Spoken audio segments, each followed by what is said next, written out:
அப்போஸ்தலர் 27வது அதிகாரம் 27வது அதிகாரம் எடுத்துக்கோங்க. அதுல 20வது வசனம் வாசிங்க. அப்போஸ்தலர் 27 20வது வசனம். அநேக நாளாய் சூரியனாவது நட்சத்திரங்களாவது காணப்படாமல் மிகுந்த பெருங்காற்று மழையும் அடித்து கொண்டிருந்தபடியினால் இனி தப்பி பிழைப்போம் என்னும் நம்பிக்கை முழுமையும் அற்று போயிற்று. சரி, இன்னைக்கு இந்த வசனத்தை மையமா வச்சுதான் நம்ம ஒரு சில நிமிஷங்கள் ஆண்டவருடைய வார்த்தையை கேட்க போறோம். அநேக நாளாய் சூரியனாவது நட்சத்திரங்களாவது காணப்படாமல் அப்படின்னு சொல்லி இந்த வசனம் ஆரம்பிக்குது. ஸோ இந்த சம்பவம் உங்களுக்கு தெரிஞ்சிருக்கும், இருந்தாலும் சிம்பிளா இந்த சம்பவத்தை சொல்லிடுறேன். பவுல்ல அரெஸ்ட் பண்ணியிருப்பாங்க, காவல்ல போட்டிருப்பாங்க. கர்த்தர் அதுக்கு முன்னாடி பவுல்கிட்ட பேசியிருப்பாரு, நான் உன்னை ரோமாபுரி வரைக்கும் உன்னை கொண்டு போவேன், நீ அங்க ராயனுக்கு முன்னாடி போய் நிற்கணும் அப்படின்லாம் கர்த்தர் பவுல்கிட்ட பேசியிருப்பாரு. இவரை அப்புறம் அரெஸ்ட் பண்ணி இவரு சில காரணங்களுக்காக இவர் அந்த ரோமாபுரிக்கு நேரம் அவரை கொண்டு போவாங்க. அப்படி கொண்டு போகும்போது கப்பல் பயணம் மேற்கொள்றாங்க. இந்த கப்பல் பயணம் உங்களுக்கு தெரியும், பவுல் அந்த ஒரு கப்பல் 276 பீஸா உடையும் இல்லையா, அந்த சம்பவம் தான் அந்த சம்பவம். அப்போ கப்பல் பயணம் போகும்போதே ஒவ்வொரு இடமா கப்பல்ல போறாங்க இல்லையா, ரொம்ப தூரம் லாங் டிராவல் நம்ம தெரியல, இவர் ஸ்டார்டிங்லேயே சொல்லிக்குவார். பவுல் என்ன சொல்லுவாருன்னா, இந்த பிரயாணம் நமக்கு சரியா இருக்குன்னு தோணல. நான் அந்த வசனம் வாசிக்கிறேன், 10வது வசனத்துல இருக்கு அதே அதிகாரத்துல. மனுஷரே, இந்த யாத்திரையினாலே சரக்குக்கும் கப்பலுக்கும் மாத்திரமல்ல நம்முடைய ஜீவனுக்கும் வருத்தமும் மிகுந்த சேதமும் உண்டாகும் என்று காண்கிறேன் என்று சொல்லி அவர்களை எச்சரித்தான். அப்ப இந்த டிராவல் பண்ணி போகும்போதே நிறைய காற்று அவங்க ஃபேஸ் பண்ணுவாங்க. கப்பலை நல்லா சீக்கிரமா அவங்களால இயக்க முடியாது, கொஞ்ச நாள் மெதுவா போவாங்க. அப்படி சில தடைகளுக்கு மத்தியில தான் போவாங்க. இவர் ஒரு பர்டிகுலர் ஸ்பாட் வரும்போது இவர் சொல்லுவாரு, இவர் கொஞ்சம் கர்த்தர் உணர்த்திருப்பாரு போல, இந்த மாதிரி நடக்கும், கப்பல் சேதம் சரக்கு சேதத்தெல்லாம் தாண்டி நமக்கு ஜீவனுக்கு வருத்தம் வர அளவுக்கு சில பிரச்சனைகள் உண்டாகும்னு நான் உணர்றேன் அப்படின்னு சொல்லி இவர் சொல்லுவார். சொல்லும்போது என்ன ஆகும், அந்த 100க்கு அதிபதி அந்த பவுல் கூட காவலில் வைக்கப்பட்ட சிலர் அப்படி அவங்களெல்லாம் பொறுப்பா கூட்டிட்டு போறதுன்னு சொல்லி ஒரு அதிகாரி இருப்பார். அவர் 100க்கு அதிபதி, அவர் பேர் கூட யூலியூன்னு போட்டிருக்கு. அப்போ அவர் பவுல் சொல்லலாம் கேட்காம கப்பலுடைய கேப்டன்ட்ட போய் பேசி, கப்பல் கேப்டன் நம்ம போயிடலாம், சமாளிச்செல்லாம் போயிடலாம், காற்று வராது மழை வராதுன்னு சொல்லி அப்படி மனுஷ நம்பிக்கையில இவங்க தொடர்ந்து அந்த பயணத்தை மேற்கொள்வாங்க. பிரச்சனை மேல பிரச்சனை ஆரம்பிச்சிடும். அப்படி தொடர்ந்து படிச்சுட்டே வந்தோம்னா பெருங்காற்று வரும், நாங்கள் மிகவும் அடிபட்டோம். அப்புறம் வெயிட்னால கப்பல் மூங்கிடக்கூடாதுன்ட்டு சரக்கு எல்லாம் தூக்கி அவங்க வெளில போட்டுருவாங்க. வெளியில போட்டு அதுக்கப்புறமா தான் பவுல்கிட்ட ஒரு தேவதூதன் பேசுவார். இந்த மாதிரி பயப்பட வேண்டாம், யாரும் பயப்பட வேண்டாம், கப்பல் சேதம் மட்டும்தான் அவங்களுக்கு உண்டாகும், யாருக்கும் பிராண சேதம் உண்டாகாது அப்படின்னு சொல்லி தேவதூதன் பேசுவார். அப்புறம் பவுலும் மற்றவங்களை திடப்படுத்துவார். இதெல்லாம் அந்த வசனங்களை படிச்சீங்கன்னா அது அழகா எழுதியிருப்பாங்க, நல்லா இருக்கும் படிக்கிறதுக்கு. திறப்படுத்தி அப்புறம் மெலித்தா அப்படிங்கிற ஒரு தீவுல அவங்க கரை அந்த கப்பல் உடஞ்சிரும். கரெக்டாக அது 276 துண்டா உடையும். எத்தனை பேர் இருந்தாங்களோ அத்தனை பேருக்கும் ஆளுக்கு ஒரு பீஸா அவங்க பிடிச்சி நீந்திட்டே வர்ற மாதிரி அத்தனை பீஸா உடையும். அது உடஞ்சி மெலித்தா அப்படிங்கிற ஒரு தீவுல அவங்க கரை சேருவாங்க. இதுதான் அந்த போர்ஷன்ல வர்ற பகுதி, நடந்த பகுதி. இப்ப நம்ம எடுத்துக்கிட்ட வசனம் அநேக நாட்களாய் சூரியனாவது நட்சத்திரங்களாவது காணப்படாமல் அப்படின்னு சொல்லி அந்த போர்ஷன் ஆரம்பிக்குது. ஸோ நான் இதுல எதை மையமா வச்சு பேச போறேன், எதை மையமா வச்சு நம்ம ஆண்டோடைய வார்த்தையை கேட்க போறோம் அப்படின்னா, நம்ம லைஃப்லயும் சில குறிப்பிட்ட காரியங்கள்ல எப்படி இதுல அநேக நாளாய் சூரியன் பார்க்க முடியல, நட்சத்திரத்தை பார்க்க முடியல அப்படின்னு சொல்லி அநேக நாளாய், அதாவது என்ன அர்த்தப்படுத்துறாங்கன்னா, நாங்க கிட்டத்தட்ட 14 நாளா இந்த மாதிரி ஒரு சம்பவம் அங்கே நடந்திருக்கோம். 14 நாளா அவங்க சூரியனே பார்க்க மாட்டாங்க. ஃபுல்லா காத்து மழை இருட்டா, அதாவது பகல் வெளிச்சம் இருக்கும், நைட்டானா இருட்டா இருக்கும். அப்படிங்கிற ஒரு அந்தகாரமான சூழ்நிலையில கடந்து வந்துட்டு இருப்பாங்க. ஸோ நம்ம வாழ்க்கையிலும் சில குறிப்பிட்ட பிரச்சனைகளையோ இல்லை ஏதோ, இப்போ எனக்கு உதாரணத்துக்குன்னா வியாதி எடுத்துக்கலாம். இந்த மாதிரி இந்த வசனத்துல மென்ஷன் பண்ணப்பட்டிருக்கபடியே அநேக நாளாய் சூரியனாவது நட்சத்திரமாவது காணப்படாமல், அநேக நாளாய் ரொம்ப நாள் அந்த பிரச்சனை வழியா போய்கிட்டு தான் இருக்கிறோம். ரொம்ப நாள் அந்த பிரச்சனை பாடு நடந்துட்டே தான் இருக்கு. ஏதோ ஒரு குறிப்பிட்ட பிரச்சனை, அதுக்கு ஒரு முடிவு வருமானு பார்த்தா வர மாட்டாங்க. அதுக்கு ஒரு முடிவு தெரியவும் மாட்டாங்க. என்ன முடிவு வந்தா நமக்கு நன்மையா இருக்கும்னு தெரிய மாட்டாங்க. ஏதோ ஒரு நம்பிக்கையற்ற சூழ்நிலைக்கு நம்மளும் அநேக நாளாய் மேபி அவங்களுக்கு இருந்த சூழ்நிலையில சூரியனை பார்த்தாங்கன்னா ஒரு நம்பிக்கை வந்திருக்கும், வெளிச்சத்தை பார்த்தாங்கன்னா ஒரு நம்பிக்கை வந்திருக்கும். மேகம் கலைஞ்சி அந்த ஒரு வானம் தெளிவா காணப்படுறத பார்த்துருந்தாங்கன்னா ஒரு நம்பிக்கை வந்திருக்கும். அவங்க எதையுமே பார்க்காததுனால அவங்களோட நம்பிக்கையெல்லாம் வந்து இழந்துக்கிட்டே போறாங்க. ஸோ ஒரு நம்பிக்கை அற்று போகிற அளவுக்கு ஒரு நம்ம மொத்த வாழ்க்கையிலும் சரி, இல்ல குறிப்பிட்டு ஒரு காரியத்திலயும் சரி, இது இன்னும் அவ்வளோதான். அல்லது நமக்கு இந்த காரியத்துல இது அவ்வளோதான். இது அவ்வளோதான், இது முடிஞ்சு போச்சு. அப்படின்ட்டு நம்ம நம்பிக்கை அற்ற சூழ்நிலைகள்லாம் நம்ம வாழ்க்கையில நம்ம வந்து ப்ரெசென்ட்ல கடந்து போயிட்டு இருக்கலாம். இல்ல சிலது கடந்து போய் இது அவ்வளோதான் சொல்லி நம்ம அத மறந்து கூட போயிருக்கலாம். அதெல்லாம் அதுக்கெல்லாம் ஒரு முடிவே வராது. அதெல்லாம் தீராது. இதெல்லாம் தீராத பிரச்சனை நம்ம வாழ்க்கையில. இது அப்படிதான் இருக்கும், மாறாது. தலையெழுத்து அப்படின்ற அளவுக்கு நம்ம வந்து நினைச்சிருக்கலாம்.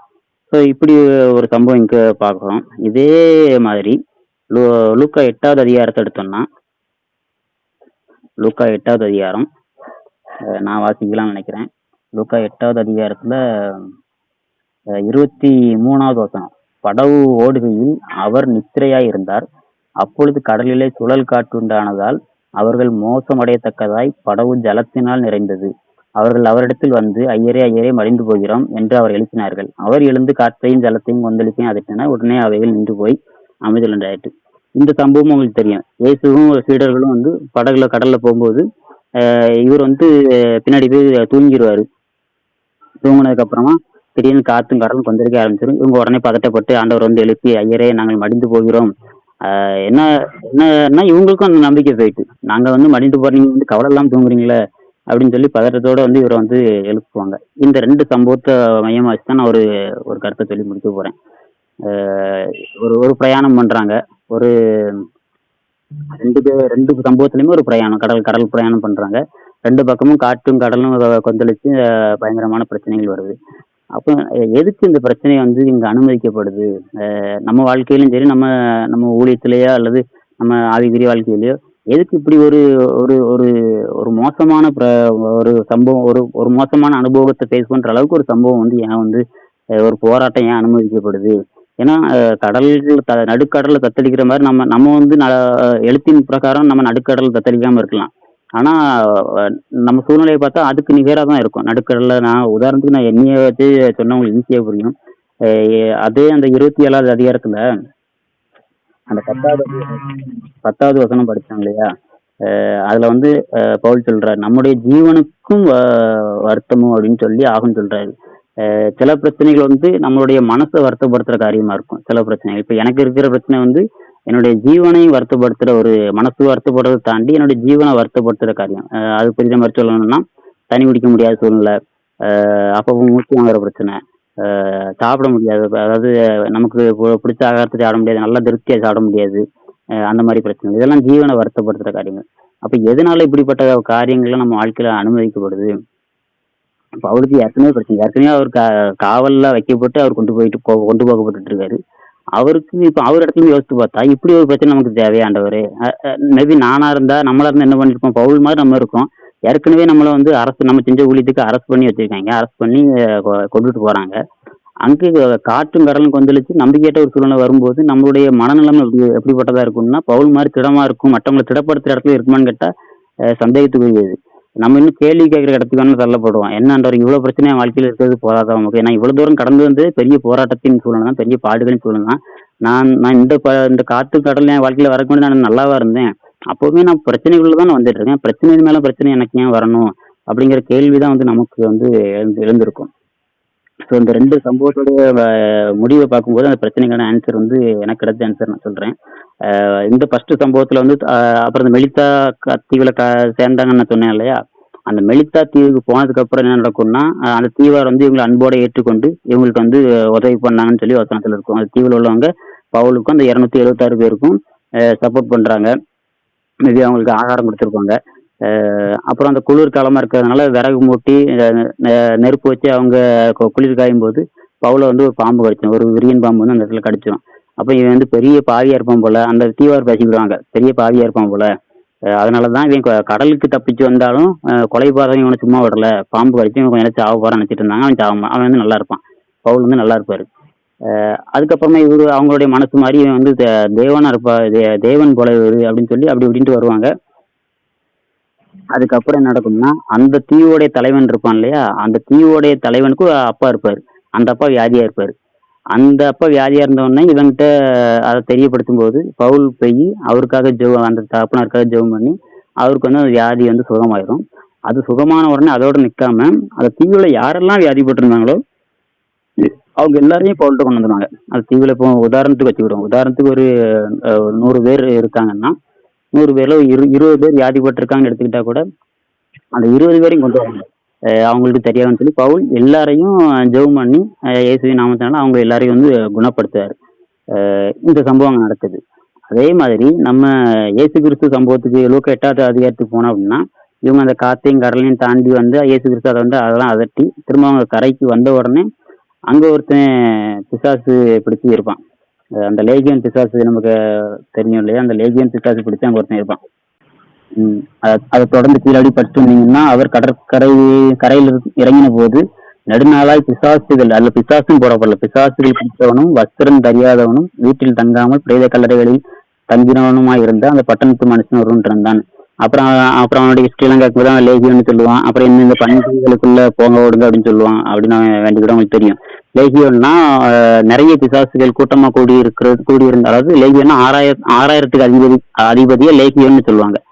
லேகியோன்னு சொல்றதுக்கு காரணம் வந்து அவனுக்குள்ள 6000 பிசாசுகள் இருக்குது. 6000 2000 ஞாபகம் இல்லை, 2000 நினைக்கிறேன். அப்போ ஒரு இத்தனை மொத்தமான பிசாசுகள் குடியிருக்கிறதுனால அவன் வந்து தன்னை லேகியோன்னு சொல்றான். அப்ப இயேசு கிறிஸ்து வழியில அந்த கரை ஏறின உடனே இங்க வந்து பிசாசை வந்து துரத்துறத பார்க்க முடியுது. ஸோ இந்த 2 சம்பவத்துக்கு முடிவுலையும் வந்து ஒரு பவுல் சம்பவத்துல ஹீலிங் மினிஸ்ட்ரி, இயேசு கிறிஸ்து சம்பவத்துல டெலிவரன்ஸ் மினிஸ்ட்ரி. நம்ம வாழ்க்கையிலும் இப்படி கடல் கொந்தளிக்கிறது போல பிரச்சனைகள், காத்து அடிக்கிறது போல பிரச்சனைகள், இவ்வளவு பிரச்சனைகள் நம்ம ஏன் கடந்து போற நம்பிக்கையற்ற சூழ்நிலைகள், நம்ம வாழ்க்கையை தலைகீழா இருக்கிற மாதிரியான காரியங்களுக்கெல்லாம் நம்ம பவுல் மாதிரி திறமனதாகவும் நம்பிக்கையாகவும் இருக்கிறோம். இந்த பக்கம் பவுல் மாதிரி, இந்த பக்கம் இயேசு கிறிஸ்துவுக்கு எந்த பயமும் கிடையாது, எந்த அவநம்பிக்கையும் கிடையாது, அவிசுவாசமும் கிடையாது. அவர் வந்து ஸ்ட்ராங்கா இருக்காரு. அது மாதிரி நம்ம இருந்து அந்த கரை ஒரு நாள் கரைக்கு கண்டிப்பா வந்துருவோம். எந்த பிரச்சனையா இருந்தாலும் இந்த பிரச்சனைக்கு ஒரு முடிவு உண்டு. அதுக்கு கர்த்தர் கரையில் கொண்டு வந்துறாரு. அது கொண்டு வந்ததுக்கு அப்புறமா நான் விசுவாசத்துல சொல்றேன், ஏற்றுக்கொள்ள மனசார்ந்து ஏற்றுக்கொள்ளுங்க. கண்டிப்பா ஹீலிங் மினிஸ்ட்ரி அல்லது டெலிவரன்ஸ் மினிஸ்ட்ரி அப்படிங்கிற பலத்த காரியங்களை கர்த்தர் நம்ம கைகளை கொண்டு செய்வாரு அப்படிங்கிற விசுவாசத்தை இந்த செய்தி மூலமா அறிக்கிட்டு இந்த செய்தி வந்து முடிக்கிறேன். என்னுடைய கன்க்ளூஷன் இதுதான். நம்ம இவ்வளவு பிரச்சனைகளை கடந்து போனாலும் முடிவுல வந்து நமக்கு ஒரு ஹீலிங் மினிஸ்ட்ரி, நமக்குன்னு ஒரு கூட்டத்தாண்டர் வச்சிருப்போம். நம்ம கைகளை கர்த்தர் பவுலை பயன்படுத்தின மாதிரி நம்மளை வந்து பயன்படுத்துவாரு. இயேசு கிறிஸ்து அங்க வந்து பிசாசுகளை துரத்தின மாதிரி நம்மளையும் பயன்படுத்துவாரு அப்படிங்கிற விசுவாசத்தோட ஜெபம் பண்ணி முடிக்கலாம்.